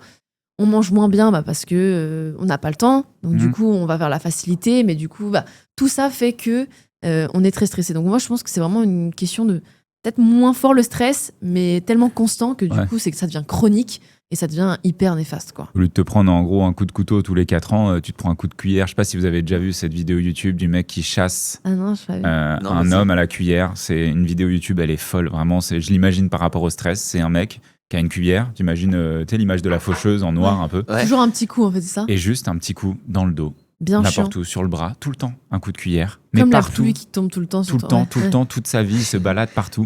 J'aime bien la Vraiment. métaphore. Mais elle est longue, la vidéo, et tout le temps, un coup de cuillère, tout le temps. Et vraiment, elle rend fou. Et du coup, moi, je le vois vraiment, ce que Là, tu je viens de pense dire. que c'est ça, ouais. Le stress, c'est ça. C'est tout le temps ce petit coup Un de petit cuillère. truc, ouais. Tout le temps. Et c'est épuisant. Ouais. Et c'est épuisant. Et surtout, je rajoute à ce que tu as dit, c'est qu'on a énormément de trucs de distraction, Mm. de facilité, qui ne nous empêchent pas de stresser, mais Ouais. qui nous font oublier qu'on est dans un état de stress. Ouais. Tu vas te mettre devant Netflix, tu stresses plus. C'est juste cette phase de temps, t'es dans un autre, t'es un peu distrait, et du coup, Tu t'es coupé de la réalité. voilà, tu t'es coupé de la réalité et t'es plus dans ce truc-là, et hop, t'y retournes après. Ouais. Moi, je pense que de base, la vie est stressante. On est quand même dans Ouais. un environnement, on sait pas ce qui se passe, ça Mm. reste trop bizarre, quoi, tu vois, d'être vivant. Et qu'effectivement, je rejoins tout ce que vous avez dit sur le stress, et qu'en plus, avant, c'était plus un stress physique. Ouais. Je suis fatigué. Ou là, c'est un stress très psychologique, tu vois. C'est vrai. En fait, t'as un mec qui me harcèle sur les réseaux et je peux pas l'arrêter, je sais pas qui c'est, tu vois. Mm. Et t'as parlé du bruit, etc. Je pense qu'aussi, il faut que les gens se rendent compte que être stressant, c'est pas juste quelqu'un qui te dit ah, dépêche-toi, tu vois. C'est juste la pollution sonore, la pollution visuelle, la Ouais. pollution tout court. C'est ce qui peut augmenter et c'est ce qui peut peut-être aussi baisser les défenses immunitaires. Mm. Et je pense que ça, c'est un vrai problème. Et on se rend pas compte de toutes les sources de stress. Par exemple, tu vois, à chaque fois, je prends cet exemple. Il y a toujours des gens qui me disent je suis humain, mais vous allez comprendre. Dès qu'il y a une guerre, je trouve que ce qui est intéressant de suivre, c'est comment évolue la situation. Mm. Ok, qu'est-ce qui se passe? Mais tous les jours, quand tu regardes l'actualité, et tu as un peu ce décompte, tu sais, de personnes décédées, et ben en fait, je me dis, mais qu'on soit à 400 ou 410, dans tous les cas, il y a un problème. Mm. Mais toi, depuis ton canapé, tu regardes ce compteur de morts augmenter, Mm. c'est hyper stressant. Ouais. Ouais. Je dis pas qu'il faut fermer les yeux, mais je dis qu'en fait, quand on est 400 ou 450, dans tous les cas, il y a un problème. Mm. Tu vois. Vous en Mais pensez ça, quoi ouais, mais en fait, c'est ça, ça vient alimenter Ouh là là, ça augmente. voilà, ça alimente ton réseau de la peur, ton système de Ah la oui. peur, et du Bah, coup, on vit du sur la stress. peur aujourd'hui. Et du coup, la façon dont tu vas communiquer avec les autres, cet environnement qui fait peur, on l'alimente, et du coup, tout devient le stress perçu par rapport au stress réel, il augmente en plus. Ouais. Bah, par exemple, tu vois, alors, je pense qu'on peut plus facilement citer le stress des gens qu'on côtoie. Non, comme on côtoie beaucoup d'entrepreneurs, on se rend pas compte à quel point le stress financier est important. Mm. Et en fait, je pense qu'en France, on comprend pas parce qu'on se dit entrepreneur Bernard Arnault. Et ça me fait rire, tu vois. C'est comme, je sais pas, tu vois, si tu, ça n'a pas de sens. Ouais, je le mets pas dans l'échelle des Pas entrepreneurs. du tout, mais c'est pas une. Enfin, tu vois, il est d'un niveau. Voilà. En fait, tous les petits entrepreneurs, et petits, ça veut pas dire qu'il faut pas beaucoup d'argent, c'est qui sont une équipe de 5-10. En fait, tu vis sous le risque de. Mais si j'ai mal fait, si j'ai mal géré ma trésorerie, si j'ai un contrôle qui arrive, si j'ai une amende, en fait, tu as ce stress tout le temps de. Bon, il faut faire plus. Plus tu fais, plus tu es taxé. Donc, plus tu es stressé parce qu'il faut faire plus. Et donc, en fait, ça, c'est pareil, c'est un mécanisme qui est hyper stressant. Ah ouais, de fou. Et d'ailleurs, ça, quelque chose, des fois, où les gens qui sont pas entrepreneurs ne peuvent pas comprendre, c'est quand tu te mets à payer des équipes, c'est hyper stressant. Tu vois, il y a maintenant que nous, tous les débuts du mois, on est combien dans l'équipe 10, 12, quelque chose comme ça. Tu dis, waouh, il faut que je fasse manger tous ces gens-là. J'ai pas le droit de faire un mauvais mois. Ouais. Mais ça, c'est une source de stress. Ah Tu vois, parce que peut-être que, je sais pas, fut un temps, dit bon, excuse-moi, on va arrêter de bosser ensemble. Le mec, il retourne vivre chez ses parents. Tu vois, aujourd'hui, c'est plus comme ça. non. Le mec, tu lui dis, je peux plus te payer. Street, tu vois, tu fais quoi? T'as sur la conscience ça, donc ça rajoute un énorme stress aussi de te dire, faut payer les équipes, il faut me payer moi. Et c'est souvent ce qu'on minimise quand on est, nous, par exemple, l'employé de quelqu'un, on minimise ça, Ouais, cette ouais, situation. Nous, on a notre stress de se dire, Parce je vais qu'on me faire comprend virer, pas. et lui, il a le stress de dire, putain, je fais quoi si je dois le virer? Ouais. Parce qu'en fait, je pense que c'est juste qu'on nous l'explique pas assez, et qu'il n'y en a pas un qui a un stress moins bon que l'autre, c'est juste que je pense que le stress de se faire virer est plus connu que le stress de virer quelqu'un. Mais tu vois, nous, en coaching, on a beaucoup de RH. C'est des cadres qui ils se reconnaissent bien sur notre discours, notre message, dont on n'a pas le temps. Ils disent, moi, je vous jure que quand je dois virer quelqu'un, j'en dors pas une semaine. Sauf que Ouais. comme tu vires des gens toutes les semaines, tu dors pas. Voilà. Non, mais voilà, Ouais. un problème, tu Ouais. vois. D'où l'intérêt. Non, mais par exemple, tu vois, mais tu te dis, mais oui, mais c'est vrai qu'on n'y pense pas. Mm. Même si ton job, c'est de virer les gens, on n'est pas. À non la base, plus- c'est pas le RH, c'est pas que pour virer les gens. Non, c'est mais... pas que virer les gens. Oui, mais ça fait partie Ouais. ouais, Tu du... vois, c'est quand même un truc Ouais. où le manager qui doit dire, écoute, aujourd'hui dans l'équipe, toi, t'es plus bon, tu vas partir. Ouais. En fait, même si les gens. Alors, tu as des gens qui sont vraiment froids, c'est des monstres. Mais tu en as beaucoup, en fait, ils cachent le jeu. Mais une fois que c'est fait, waouh! Ouais. Bah, c'est super stressant, tu vois. Ah non, c'est très très très dur, je pense. C'est d'autres types de stress. Tu vois, une Ouais. fois, bon, un peu rien à voir, j'avais un ami de la famille qui était militaire. Et il a fait l'Afghanistan. Ouais. Un truc plutôt stressant. Et il dit, bah, en fait, à chaque fois que tu tires, tu te dis, ça se trouve, j'ai descendu un père de famille. Ouais, c'est dur. Bah oui, mais c'est, tu vois, mais c'est. c'est- Donc en fait, t'as ce côté, ok, bon, mais moi, je suis pas mort. Mais après, quand tu vas y repenser, une fois que c'est passé, je sais pas, t'es rentré, tu te dis quand même, si mon tir, il a atteint quelqu'un, bah, c'est des choses qui sont super stressantes, Ouais. tu vois, parce que tu te dis, bref, voilà. Ah non, Donc, je pense que le stress est partout. Ouais, je suis d'accord. Et je rajouterais même, il y a le stress, ça me fait penser à ce que tu viens de dire. On revient à très très longtemps où on communiquait en se tapant peut-être un peu plus dessus, le lion, la savane, etc. Grosse image. Hein.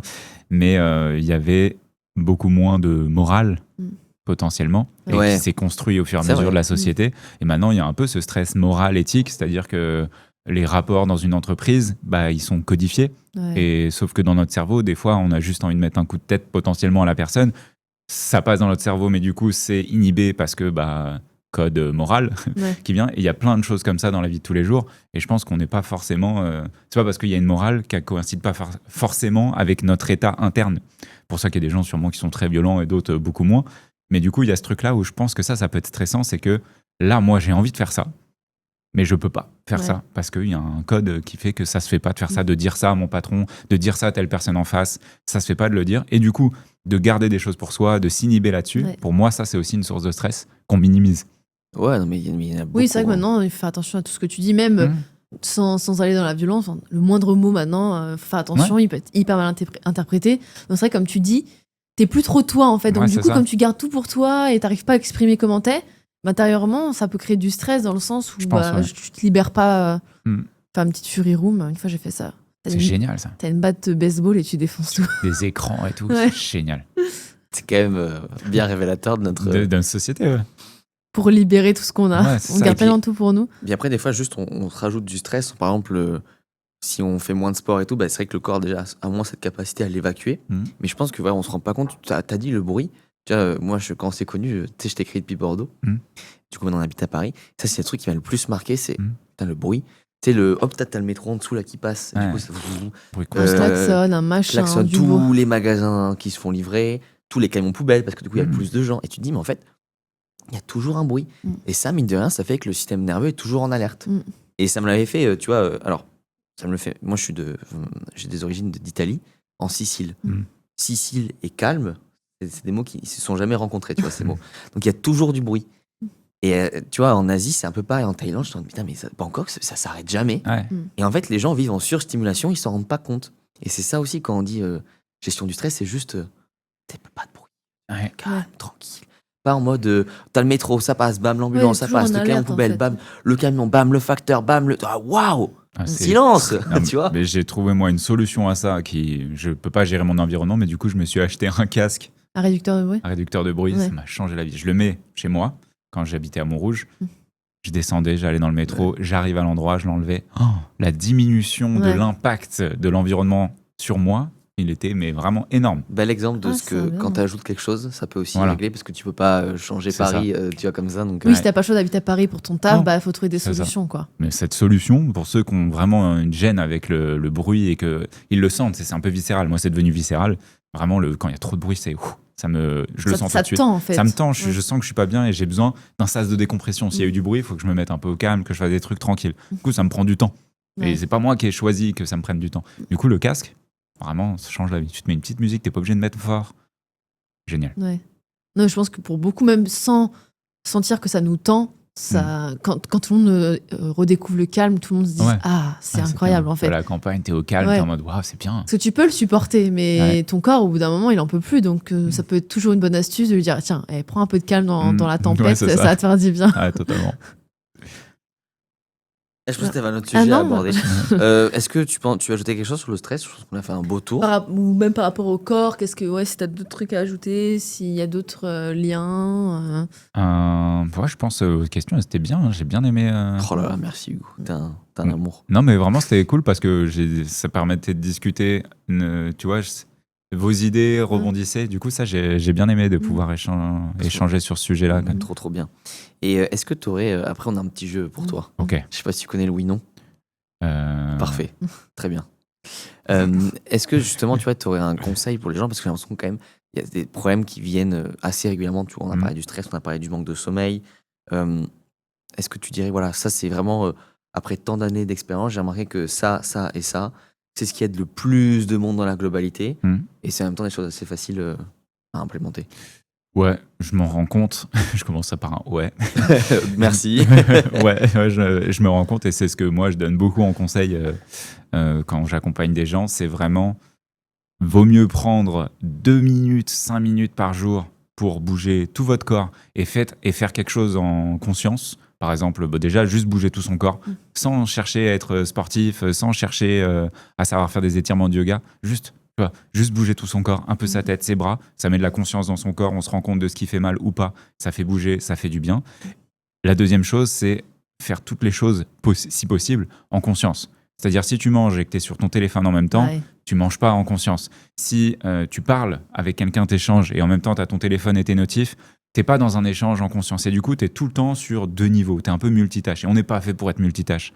Et du coup, d'être dans une seule tâche, pour tout ce qu'on fait dans notre vie, je trouve que ça peut changer la vie de quelqu'un, alors que c'est des trucs qui coûtent rien au quotidien.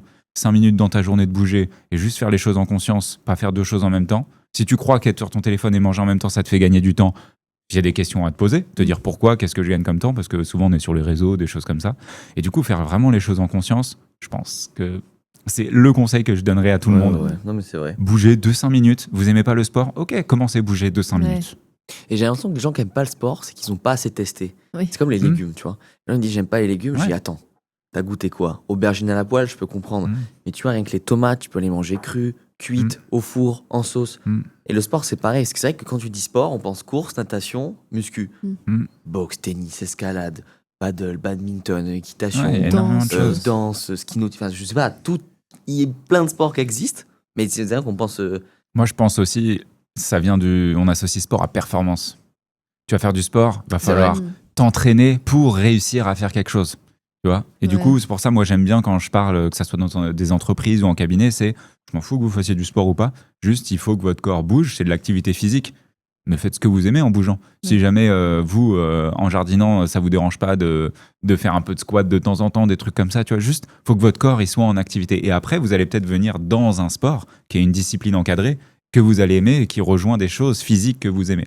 Moi, je pense que c'est le passage, c'est ça, et ça rejoint le fait de tester les légumes ou de pas avoir testé le bon sport. C'est que si on te dégoûte du sport en te disant faut performer, c'est tel sport, c'est telle règle, c'est tel truc, et toi, t'aimes pas ça, t'aimes marcher en forêt, peut-être que d'abord, dis-toi, marche en forêt, essaye de marcher plus vite, essaye de trottiner de temps en temps, ça se trouve, ça va être marrant. Tu vois, fais des petits trucs que t'aimes faire, qui font bouger ton corps, et ça se trouve, après, tu vas avoir un sport qui correspond à ce que t'aimes faire. Ouais, mais du coup, c'est-à-dire que la personne serait un peu forcée alors qu'on l'a pas forcé à faire ce sport-là.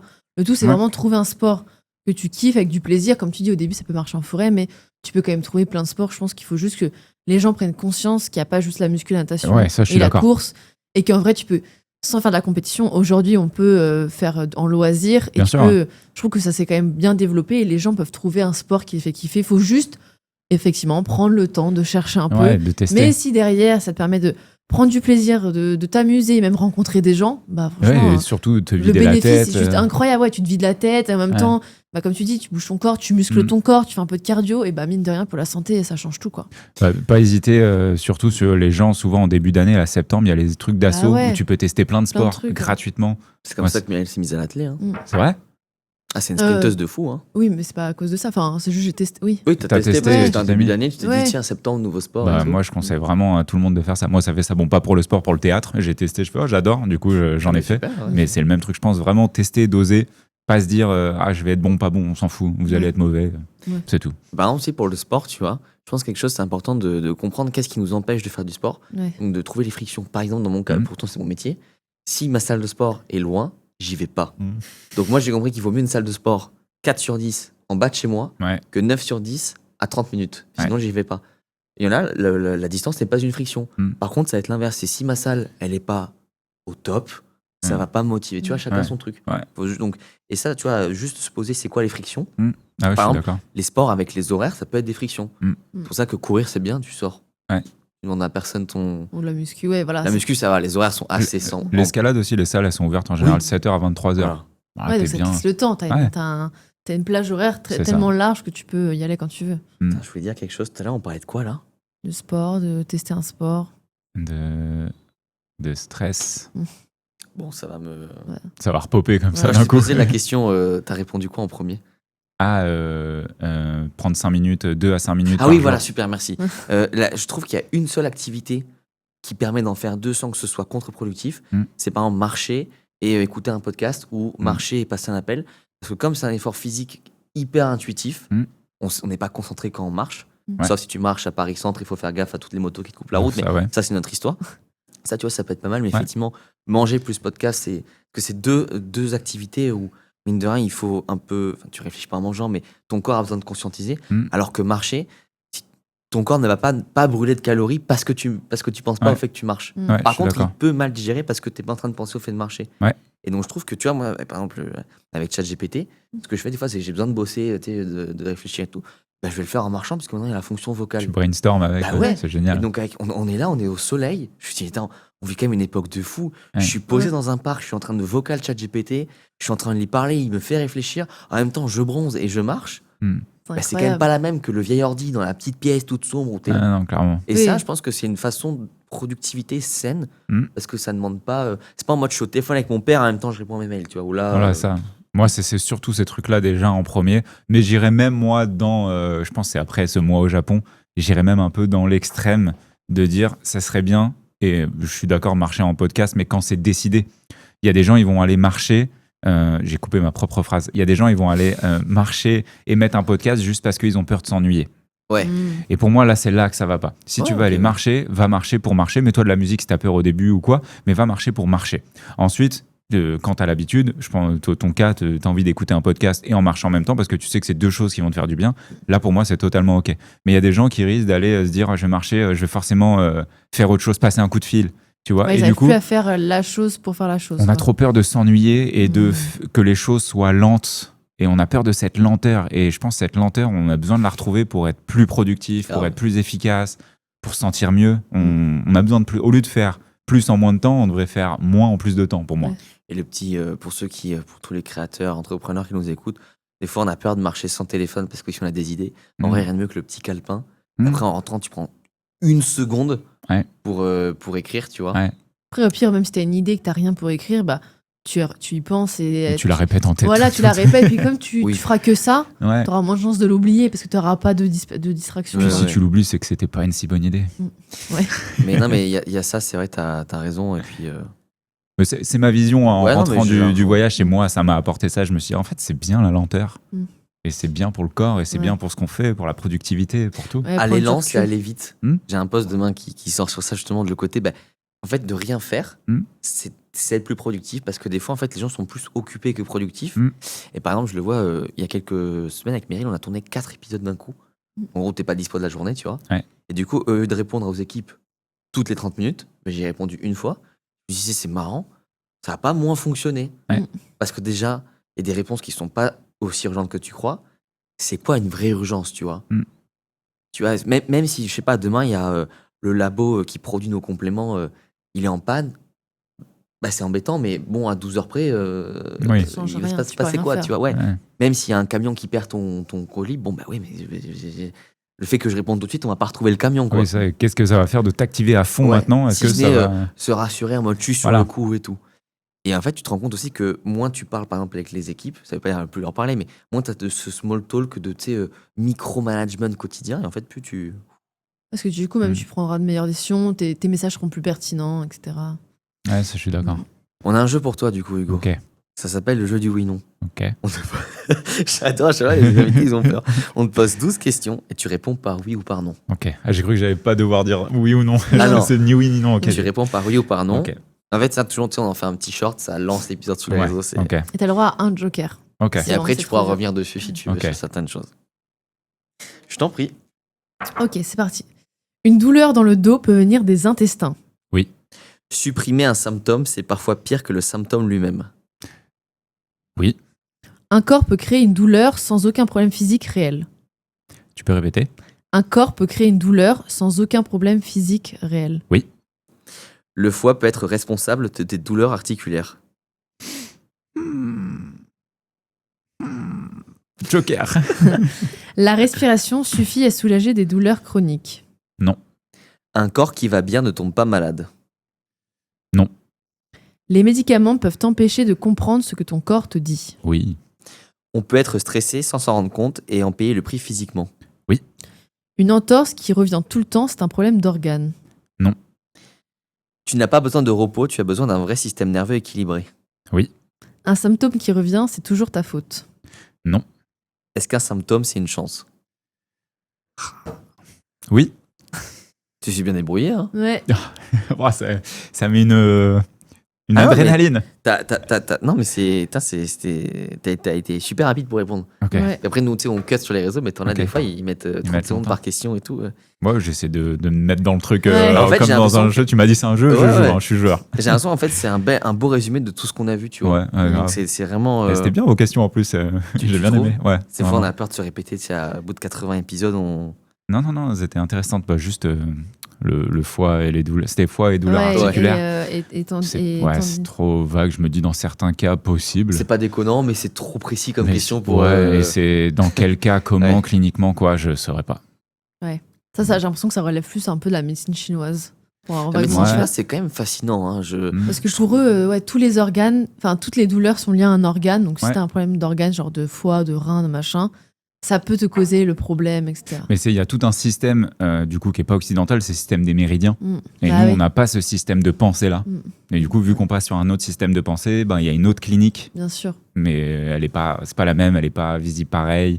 Il n'y a pas les mêmes façons de les tester, donc Bien c'est totalement évidemment, un autre système de pensée. Mm. Et c'est vrai que pour nous, du coup, ça fait. Tu vois, là, je suis en train de masser ce méridien, parce que là, c'est le méridien du foie. Ok. Et c'est quelqu'un qui m'avait dit, enfin, quelqu'un, c'est pas un charlatan, enfin, un professionnel de la médecine chinoise qui m'avait dit voilà, toi, quand t'as le foie fatigué, faut que tu te masses là. Et c'est impressionnant parce que, en fait, il me montre tous les méridiens. Il me dit si t'as pas mal parce que tout va bien. Il dit par contre, ton foie était un peu fragile, il appuie et ça fait mal. Et c'est pas placebo parce qu'il me dit là, c'est le méridien du rein. Mm. T'as mal? Non, tu vois, Mm. j'ai pas mal. Ok. Et je pense qu'en Occident, on a trop ce mépris. Non, mais eux là-bas, ils ont rien compris. Ouais. Par contre, quand tu regardes la longévité, tu te dis, putain, les Asiatiques, ils vivent plus longtemps que nous. Pourtant, ils ont une culture du travail qui est plus hardcore. Mm. Corée, Japon, Chine, ça, Mm. ça rigole. En plus de ça, il y a plus de pollution. Là-bas, le bio, ça n'existe pas vraiment. Tu vois, voilà. Et quand même, ils nous mettent 10-15 ans de longévité. Mm. Donc, Ouais. si on était un peu plus humble et qu'on essayait d'écouter un peu. Ouais, je suis d'accord. Parce que tu vois, le Japon, ils ont quand même une culture du travail où tu te dis, faire une sieste, tellement t'es fatigué, c'est bien vu. Donc c'est-à-dire qu'ils ont un niveau de stress plus élevé, mais les mecs vivent plus longtemps. Mm. Comment t'expliques ça? Et en plus, des fois ils mangent du poisson qui est bien contaminé aux eaux, tu vois, de Fukushima. Donc Ouais. comment t'expliques qu'ils vivent si longtemps, les mecs? Ouais, c'est vrai, ça j'ai pas la réponse à ça, mais le truc, moi, que je dirais où on peut des fois se biaiser soi-même ou avoir des choses qui nous biaisent un peu, c'est que on va croire qu'on appuie là et qu'on appuie sur rouge. Mm. Et en fait, c'est nous qui avons décidé que c'était rouge. En fait, c'est bleu pour dire que t'appuies à un endroit de ton corps, tu penses appuyer sur tel méridien et ça se trouve, t'appuies simplement sur telle zone du système nerveux qui stimule ça. Du coup, c'est pour ça que je dis moi deux visions. C'est qu'il y en a un, il va dire que c'est par les méridiens. Moi, je vais dire que c'est par le système nerveux. J'appuie là pour soulager ça. Il y a une clinique associée, des symptômes associés. Je pense qu'il y a un peu ce truc-là où c'est un peu comme une pièce qu'on regarde chacun avec un angle différent, mais qu'on agit sur les mêmes choses globalement. Ouais, je pense que c'est pas et, c'est où. Mm. Tu vois? Enfin, c'est ça, Mm. En gros, je voulais faire un message de Ouais. de consensus. Ouais. C'est aux États-Unis, il y a une clinique une clinique vraiment très médicale, très occidentale médecine, qui maintenant a intégré tout ce qui est Qigong pour on va dire, le bien-être de tous ses patients. C'est Et trop je me dis, bien. mais voilà, ça c'est très bien. Parce qu'il faut pas non plus cracher sur les médicaments. Tu vois, sans Mm. médicaments, tu vois, j'ai chopé un staphylo, peut-être que je serais mort, tu vois, mais pour Mm. mes degrés. Donc hop, t'as ça. Puis à côté, tu prends tout ce qui est bon de l'autre. Mm. Et en fait, tu mélanges, tu vois. Ça. C'est pas parce que tu prends des médicaments que les huiles essentielles sont pas utiles. Évidemment que les huiles essentielles, ça va pas résoudre tous tes problèmes de vie, mais ce serait dommage de se passer de ça aussi parce que ça fait du bien. C'est pas. En fait, on va tout prendre, tu Et vois. surtout, les médicaments vont pas résoudre tous tes problèmes de vie non plus. Exactement. Ouais. Mais Faut vraiment allier le préventif d'abord et après on prend Ouais, le puis même, curatif. tu vois, on allie tout. Tu vois, on va voir un médecin très Mm. tradit, puis après on va voir un éthiopathe. Ouais, bien sûr. C'est très bien. Ouais, je suis d'accord. Hugo, t'as un mot de la fin? Putain, c'était trop cool cet épisode. Je suis trop content qu'on l'ait fait après Ouais, toutes ces pareil. années à discuter C'est vraiment sur les intéressant. réseaux. Ouais, clairement, ça c'était vraiment très cool et contente de t'avoir rencontré Bah ouais, aussi. carrément. C'est vrai que du coup, c'était la première. Ouais, première fois que je vous rencontre tous les deux, mais du coup, première fois que je te vois aussi. Bah oui, forcément. Et mot de la fin, je dirais que c'est des moments comme ça qu'on oublie, de parler avec des gens, de discuter, de prendre le temps, de pas être sur ses téléphones, qui jouent sur la régulation du système nerveux C'est et du vrai. stress. Du coup, prenez le temps de parler avec des gens comme ces moments, parce que moi, ça m'a fait du bien. Bah, nous Ça m'a aussi, détendu, Plaisir donc c'est vraiment partagé. cool. hein. D'ailleurs, anecdote, une fois, je suis parti en vacances, entre guillemets, avec des copains entrepreneurs. Et donc, tu sais, tu pars en vacances pour bosser Ouais. ensemble. On arrive, pas de réseau. Pas de réseau dans la maison. Ok. Je me dis quand même, c'est ballot parce qu'on est venu pour bosser 3 jours sans réseau. Donc, on pouvait presque même pas, je t'ai même pas écrit. On pouvait même pas écrire au proprio pour dire il n'y a pas de réseau. Ah bah oui, ouais. On se dit, les gars, on va réfléchir avec nos cerveaux. Mhm. Et donc, plutôt que de dire, ah ouais, fais voir ton site, c'était plutôt, ok, c'est quoi ta vision, qu'est-ce que tu veux, est-ce que tu es heureux et du coup, on a passé 3 jours à faire du foot et du ping-pong et à discuter. Pareil, plus méta, quoi. Ouais, et en fait, ça a plus fonctionné, tu vois, que d'être dans le micro-truc de, ah ouais, là, ta couleur, elle est un peu flashy, tu vois. Trop bien. Et en fait, c'était trop bien. Et du coup, j'ai gardé l'adresse du Airbnb pour refaire. Je sais que là-bas, il n'y a pas de réseau, c'est Il n'y a génial. pas de réseau. Faut quand même prévenir les gens, parce qu'il y en avait 2, Ouais. 3, ils étaient vraiment énervés. Et moi, je me suis dit, c'est quoi, c'est que 3 jours. Ouais. Ça aurait été 2 semaines avec des rendez-vous. Donc, Ah ouais. non. Là, c'est 3 jours, t'arrives vendredi, tu repars lundi matin. Bon, Ciao, ça c'est bien. ça se fait, tu vois. Des Ouais, fois, ça c'est fait bien du de pas bien. avoir de réseau. hein. Ça te force à couper. Je suis Ouais. partie cet Ouais, hiver. ouais, Je suis partie dans les Caraïbes avec ma mère. On a fait un tour en catamaran. Ah, trop bien. Et en fait, il n'y avait pas de réseau en pleine mer. Ça qu'elle n'avait pas prévenu. Hein. Oui, moi, j'étais pas Moi, au je me suis courant. juste dit qu'elle était morte. J'étais Ok. pas au courant. Mais c'est vrai que du coup, t'as pas le choix. Bon, déjà que t'es avec du monde, tu discutes, Mhm. mais moi, je me souviens d'avoir déjà fait un tour de voilier avec ma mère en Grèce et t'as du réseau, t'as de la 4G Ouais. sur ton voilier, quoi, parce que Mhm. t'es en Europe et tout, alors que là, vraiment, t'as rien du tout. Donc, du coup, c'est vrai que ça fait du bien. Tu dis, ok, je vais bosser. J'ai dit, bah tant pis, je peux pas bosser, quoi. Mhm. C'est comme ça. Ouais, tu peux vraiment déconnecter. T'imagines comment imaginez comment faisaient les Ouais. gens avant. Ils n'avaient pas de nouvelles avant un courrier. Genre Ouais. là, si tu partais aux Caraïbes, il n'y avait pas de nouvelles avant je ne sais pas quand, tu vois. Ouais. Tu sais pas si la personne elle est morte à J1 alors que. Ouais, c'est pour ça que c'est vrai que des fois, même, ça, je le vois quand on se donne rendez-vous avec des amis. Mm. Et si vous en êtes tout et tout, en vrai, c'est 15h ici. Mm. Et moi, j'ai remarqué, parce que on a quand même connu les non-téléphones, Mm. qu'avant les téléphones, les gens étaient à l'heure. Parce que quand tu dis 15h, Ouais, là, t'as pas le choix. tu dois être là. Ouais. Maintenant, c'est 15h, t'as le premier, 15h05, t'as le deuxième, 15h10, Mm. t'as le troisième. Puis en Ouais. plus, pour les mecs ponctuels comme moi, c'est insupportable.